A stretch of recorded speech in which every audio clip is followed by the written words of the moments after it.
Hi guys, right, first, I'm going to give a shout out to my friend Chloe, my best friend on the island. This is for you, baby. What do you think of the look today, for a start? Very glamorous. Anyway, right, now getting to the point. Right, I decided to do this today because, basically, I find for everybody who suffers from, right, I don't want to put a victim status on this at all, but anyone who has had any sort of turmoil in their life, or addictions, as I'm pointing out mostly in these videos anyway, and various mental health problems and all of that, I'm trying to say, right, okay, this is the best way that's helped me so far. I've had countless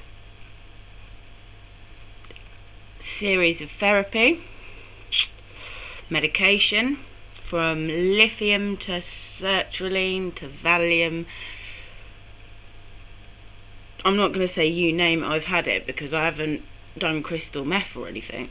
That's besides the point. Anyway, I'm trying to be serious and constructive about this. Basically, I wanted to do this because I think it's empowering, and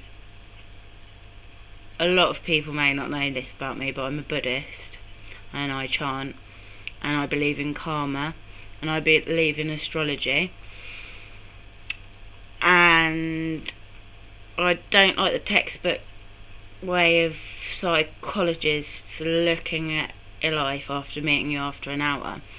So that's why I believe in astrology and Buddhism in a way, because I like to think that there's no right. A lot of people are going to get offended by this, but I think religion is insane, because basically you're letting somebody else up there have complete power over your life. Oh, God did this to me, or God did that to me, or God made this happen for me. No, you are God.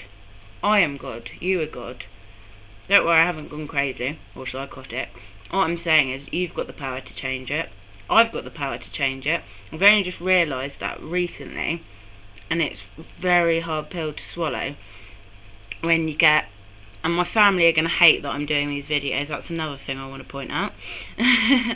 So maybe that's part of who I am to think that anyway. But God, going off the beaten track a bit here.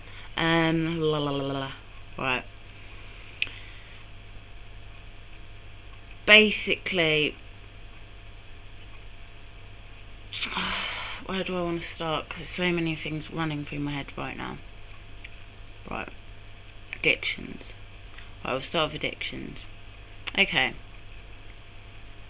So let's say you have been smoking cannabis for about a year, let's say, solidly, and then suddenly you just start taking it.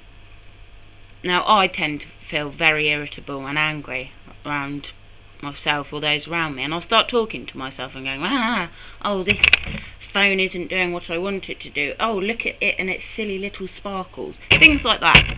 So that's a bit silly and childish, and I'm the first to admit I'm a child. I think I got stuck at that.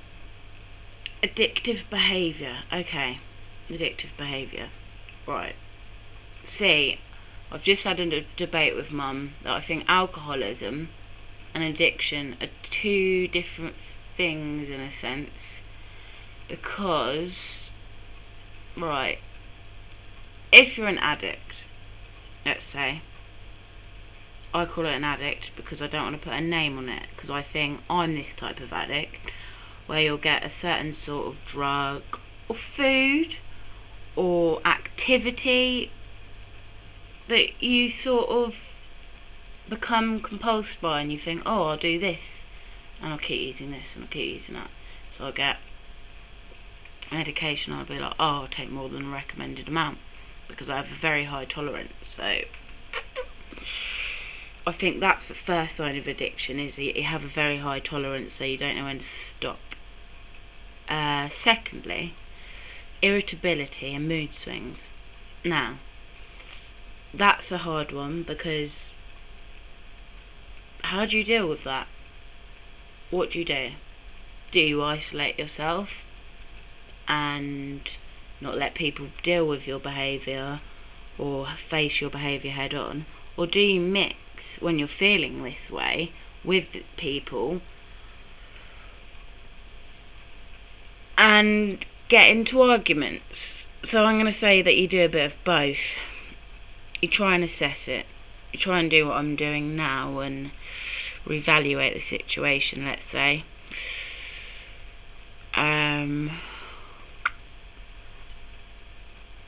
Because when you realise that you're an addict, you're not proud of that. You just, deep down, it's low self-esteem, and low self-esteem results into you doing some pretty crazy things, like lying to people who you care about, shoplifting to fund habits, or addiction to shoplifting, kleptomania. You just have an urge to do it, not because you need the things, but because you have this feeling that you need to do it. And I've realised all this, but I'm coming to the point, why do I want to do this? Why do we want to do this as a society? Why? What are we trying to do? I want some answers to that, so I'm going to stop right here, guys, and wait for some feedback. Right, you take it easy. Peace out.